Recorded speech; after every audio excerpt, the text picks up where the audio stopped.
Hey everybody, welcome back to Intrepid Exotics. As you can see, we're going to be spending some time with Niles here today. This is one excited lizard because he smells the food bucket and he sees me sitting down here. So somebody's ready to eat. So we're going to kind of go over his progress a little bit today and feed him, interact with him a little bit, and we'll see just how crazy he gets over food when we come back on Intrepid Exotics. Do you have a natural love for animals? Then come along with us as we explore what it's like living with and caring for some of the most unique animals on the planet, our reptiles. Whether you're a lifelong keeper or just getting started, help us encourage responsible keeping, conservation, and public education in the interest of keeping our reptiles safe and healthy as we protect them for future generations. You're invited to spend time with us as we experience these awesome animals together on Intrepid Exotics. So I know the lighting's kind of bad in here right now, but I'll move the camera as we get this opened up. Got to do this a certain way, especially when he's right there by the door, or else we'll definitely have our hands full. He's got his favorite meal of some fish and shrimp right here. So let's see if I can get him down off the wire just a little bit, get him fed. Hey bud, gotta get your foot off the floor. There you go, that's a good boy.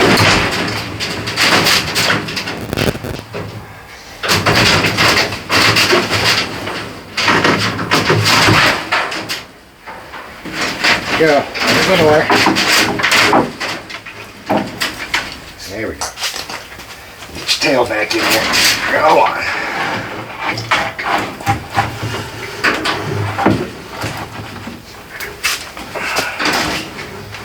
There we go.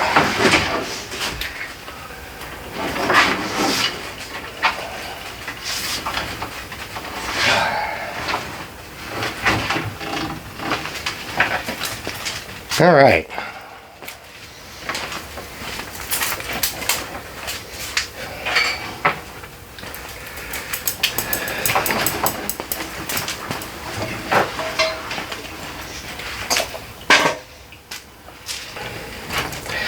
So I've been spending a lot of time down here with him, really working on socializing him here the last couple weeks.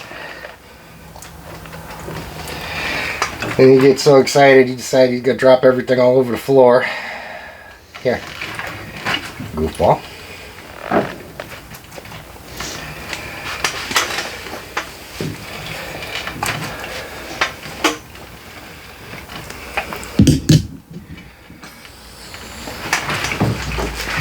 And you can see from this guy's reaction here when I'm getting ready to put his food down there.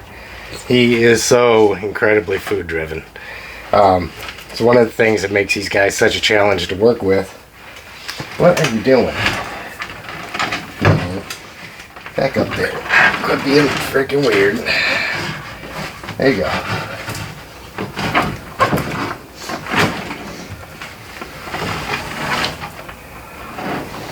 There.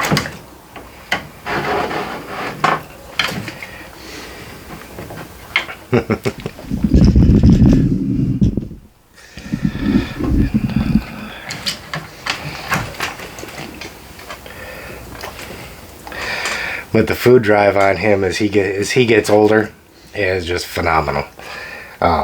It's really pretty comical. Typically he's not crawling up on the cage like that. For some reason today he is feeling really spunky, and he is really concerned about missing his opportunity to eat. And as you can see, this guy is eating like a champ. He's growing like a champ. He's pretty much in a constant state of shed. He's just growing so quickly. Really happy with how well he's doing. He is, unfortunately though, he's still pretty bitey. Most of the time when I come in here, he'll let me mess with him, he'll let me interact with him and so forth. But it doesn't take him very long before he wants to start pushing the boundaries and see if he can take a nip out of you. So that's something we're still working with him on.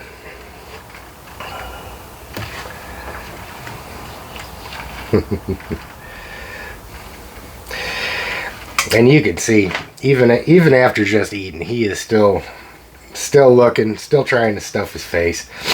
It's one thing that you'll see with a lot of these that are in captivity is you see a lot of them that are shaped like footballs. They're just really obese. And the reason is because these guys have just got voracious appetites. They will eat and eat and eat. As long as you've got something for them, they'll eat it. Hey, bud. You feel better? Hmm?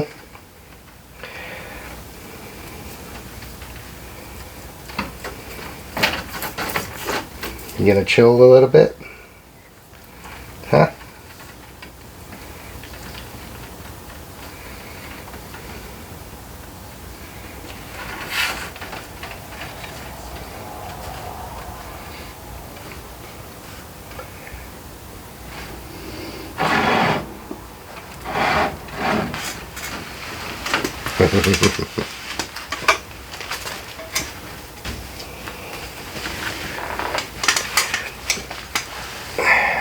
And you know, one thing that's really cool about these guys too, and we had talked about this in another video where we was talking about the evolution of snakes and so forth, is that there's a couple different theories about it. The prevailing one that I've seen is that monitor lizards are thought to have evolved from mosasaurs, which were ocean-dwelling dinosaurs.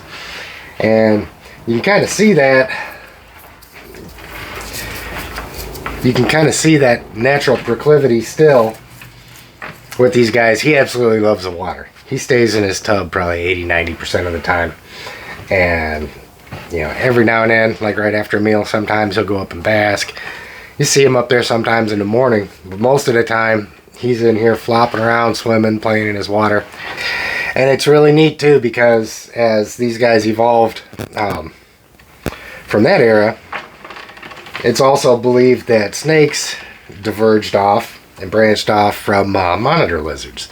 So, I guess you could probably look at it like this guy is the great-great-great-great-great-grandparent of all of the snakes that we've got here. So, okay.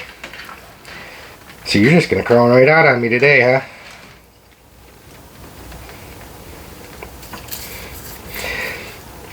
And this is one thing that's really important when we're talking about socializing our lizards, especially our monitors, especially our Nile monitors, is that we walk this really fine line with these guys between staying safe, keeping an eye on them, kind of keeping control of the situation as much as we can, and interacting with them on their terms, where they're comfortable.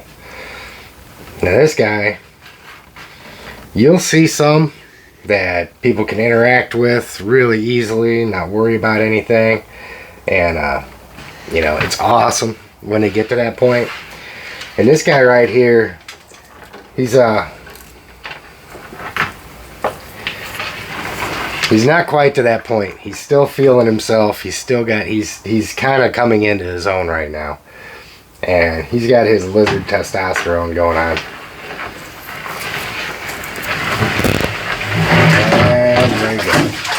And you can kind of see how I've got his enclosure worked out. I've got the tub.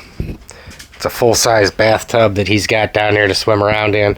And I added these planks to the top of it just for times like these. It makes it easier to interact with him. I've got a nice open space where I can kind of hang out in his environment. And he's still got all that space down there to swim around. And like I said, it's where he spends most of his time at. What are you doing, bud? You gonna come see me?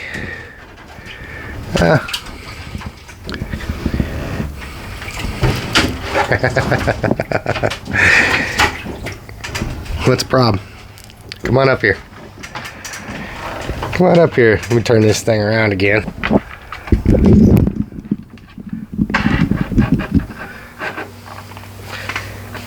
Well, come on.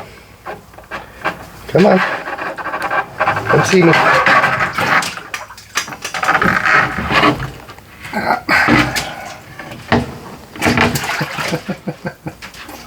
So when you're doing stuff like this, trying to get his attention, you know, drumming your fingers on drumming your fingers on there, you really got to pay attention, because the second you look away is the second he's going to be out of that water and get a hold of your finger.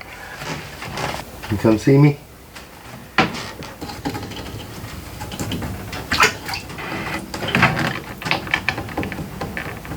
Come on.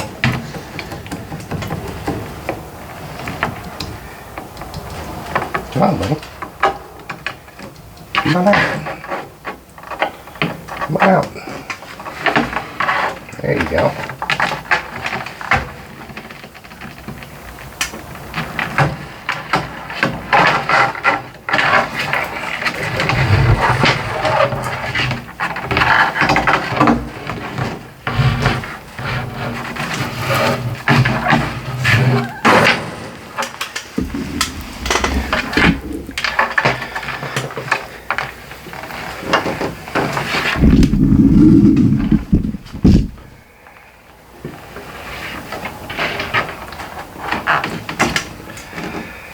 Something that you guys will find with Nile monitors, and you can see how big this guy is. When he doesn't want to get held, you just got to be really careful with him, because these claws are killers.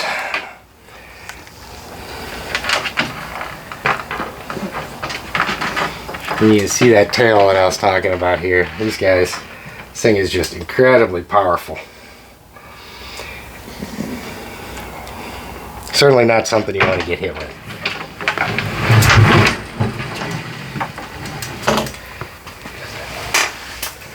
So yeah, since he just eaten, I don't think he's going to want to play very much more. But as you can see, even that little bit of handling right there, he already drew blood on me. I mean, both spots. He wasn't even really fighting. And there's really nothing he can do about it. I mean, if he moves those claws against you, even casually, they're going to poke a hole in you. They're just... Anytime you handle this guy, you just got to be prepared for the fact that you're going to have to go and rub some antiseptic on your arms and have some scratches there for a little while.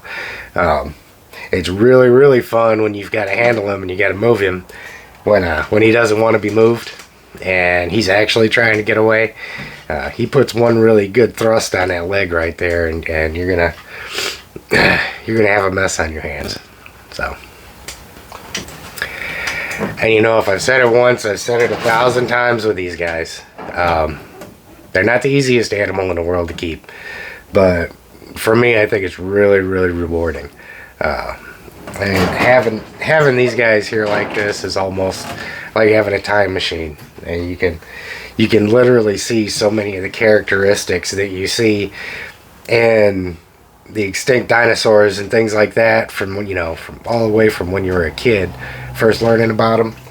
And they've just got so many cool things about them, and if you're patient enough and you're not worried about getting the occasional scratch and stuff like that, then they're really a lot of fun to interact with.